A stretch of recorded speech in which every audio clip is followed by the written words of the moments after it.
আল্লাহর শানে এত বড় বেয়াদবি, তাকে তো প্রকাশ্যে হত্যা করা জায়েজ। আল্লাহর কথার কোনো গুয়া মাথা আমি কিছুই পাই না। মাথা কোনটা গোয়া কোনটা এটা আমি পাই না। এবার ইনায়েতুল্লাহ আব্বাসী আবুল সরকার এবং তাদের সমর্থকদের কঠিন ধুলাই দিলেন। আগে ভিডিওটি দেখলে বুঝতে পারবেন, সম্পূর্ণ ভিডিওটি দেখার অনুরোধ করছি। কঠিন ধুয়ে দিলেন আবুল সরকার যে আল্লাহর নামে কটূক্তিমূলক কথা বলেছে সেই বিষয়টা নিয়ে যারা তাদেরকে সমর্থন করতেছে তাদেরকেও। তো চলুন সম্পূর্ণ ভিডিওটি দেখে আসি আগে, তারপর বাকি কথা বলবো ইনশাআল্লাহ। ভণ্ড বাউলকে অথচ হুমকি দিচ্ছে নাস্তিকরা, বামরা আর কথিত ভণ্ড বুদ্ধিজীবী ফরহাদ মজহার, তাকে ছাড়তে হবে। ছাড়া তো যাবেই না, সরকারকে বলছি তাকে গ্রেফতার করেছে, এবার তার সর্বোচ্চ শাস্তি মৃত্যুদণ্ড কার্যকর করতে হবে। বলে আবুল জুলাই আন্দোলনে আমাদের পক্ষে ছিল, জুলাই আন্দোলনের পক্ষে ছিল তো ছিল, তো সমস্যা কি? জুলাই আন্দোলন কি করে সব মুসলমান হয়ে গেছে? আন্দোলন করতে এখন দেখি দেশ বিক্রির ব্যবস্থা হয়েছে। এক ভণ্ড বাউল আল্লাহর শানে বেয়াদবি করছে, শুনছেন?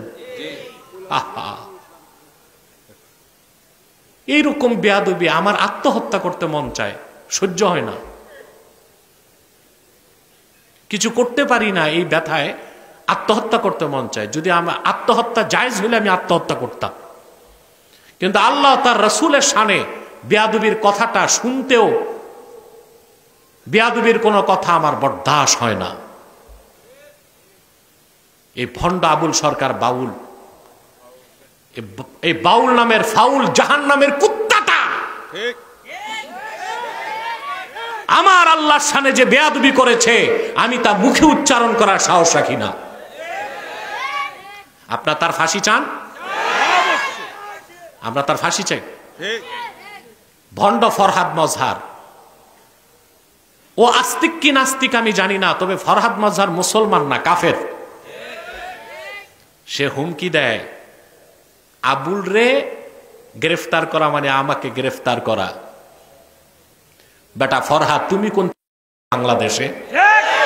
তোমারে গ্রেফতার করলে কে কি করবে বাংলাদেশে? বাড়াবাড়ি ছেড়ে দাও। ভণ্ড বুদ্ধিজীবী ফরহাদ মজহার, তৌহিদি জনতা তোমাকেও রাজপথে পেলে কোদাল দিয়া দাড়িগুলো চাইছা জুতা পেটা করে বাংলাদেশ থেকে বের করে দিবে তোমাকে।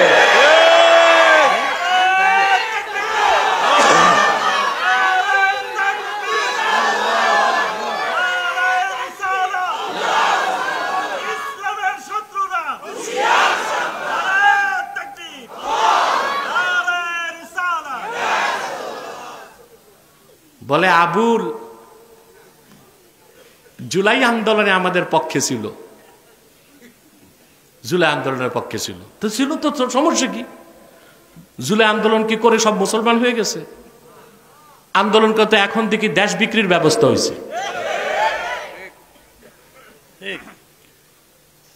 আল্লাহর শানে এত বড় বেয়াদবি, তাকে তো প্রকাশ্যে তাকে করা জায়েজ, ভণ্ড বাউলকে। অথচ হুমকি দিচ্ছে নাস্তিকরা, বামরা আর কথিত ভণ্ড বুদ্ধিজীবী ফরহাদ মজহার, তাকে ছাড়তে হবে। ছাড়া তো যাবেই না, সরকারকে বলছি তাকে গ্রেফতার করেছে, এবার তার সর্বোচ্চ শাস্তি মৃত্যুদণ্ড কার্যকর করতে হবে।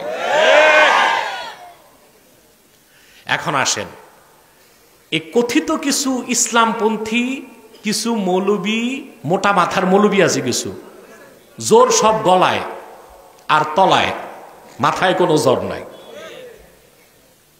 এরকম মৌলবী আছে যে চিনেন বাংলাদেশে। এইসব মৌলবী আর কথিত ইসলামপন্থীরাই ফরহাদ মজহারকে মাথায় তুলছে। আজকে ফরহাদকে ধরো না কেন? আমরা আমাদের চরিত্রকে ঠিক রেখেছি, আমরা শাহরিয়ার কবিরের মতো নাস্তিক কাফেরকে পরাস্ত করেছি, ভারতের দালাল হিসেবে তাকে বয়কট করতে বলেছি, জাতি তা শুনেছে। কিন্তু তোমরা ফরহাদের বিরুদ্ধে কথা বলো না মৌলবীরা, কেন জানি ফরহাদ হচ্ছে আমেরিকার সিআইএর এজেন্ট। তোমরা তো তোমাদের আব্বাকে খেপাইবা না জানি, তো ক্ষমতায় যাবা কেমন? এই 2-4টা মৌলবীর দুশ্চরিত্র, ক্ষমতার লিপ্সা, পয়সার লিপ্সাই এই দেশে ইসলামী আন্দোলনকে সফল হইতে দেয় না। সম্মানিত সুধী, বুদ্ধিজীবী, ভালো ইমানদার বুদ্ধিজীবীকে আমরা পৃষ্ঠপোষকতা করি, ঠিক না? ইসলামের শত্রু যারা, তাদেরকে আমরা ঘৃণা করি। বলে আবুল তো জুলাই আন্দোলনের পক্ষে ছিল, তো কি হয়েছে? জুলাই আন্দোলনের পরে যদি বাংলাদেশে ইসলামের স্বার্থ অক্ষুণ্ণ না থাকে, মুসলমানের অনুভূতিতে আঘাত আসে, এই বিপ্লবকে মানি না, আরেকটা বিপ্লব হবে প্রয়োজনে বাংলাদেশ ইসলামের পক্ষে। কথাগুলো সহ্য হয় নাই, বলে ফেলেছি, এবং বলেছি যা সজ্ঞানে দায়িত্ব নিয়ে বলেছি। এতে আমার জেল ফাঁস যা হয় হোক, আমার কোনো আপত্তি নাই। যাই হোক দর্শক মন্ডলী, ইনায়েতুল্লাহ আব্বাসী সাহেব যে কথাগুলো বলল, বাউল সরকারদেরকে যেভাবে ধুয়ে দিল, অর্থাৎ আউল বাউল ফাউল যাই বলেন না কেন, আপনার কাছে কেমন লেগেছে? এবং যারা এদের পক্ষ নিচ্ছে তারা সবাই নাস্তিক মুশরিক, কারণ ও আল্লাহকে গালি দিয়েছে, আল্লাহর নামে বাজে মন্তব্য করেছে। এবং যারা আল্লাহকে আল্লাহ না মনে করে বাউল সরকারের, আবুল সরকারের পক্ষ নিচ্ছে, তারাও নাস্তিক। এটা লিখে রাখেন, তাদের জন্মের ঠিক নাই। যাই হোক দর্শক, আজকের ভিডিও নিয়ে আপনার মন্তব্য কি? আপনি কি তাকে সাপোর্ট করেন নাকি আল্লাহকে সাপোর্ট করেন? যদি আল্লাহকে সাপোর্ট করে থাকেন, ভিডিওটি শেয়ার করে দিয়ে অন্যদেরকে দেখার সুযোগ করে দিবেন। তো সম্পূর্ণ ভিডিওটি কন্টিনিউ করার জন্য আপনাকে অসংখ্য ধন্যবাদ। তো সবাই ভালো থাকবেন, সুস্থ থাকবেন। আসসালামু আলাইকুম ওয়া রাহমাতুল্লাহি ওয়া বারাকাতুহু।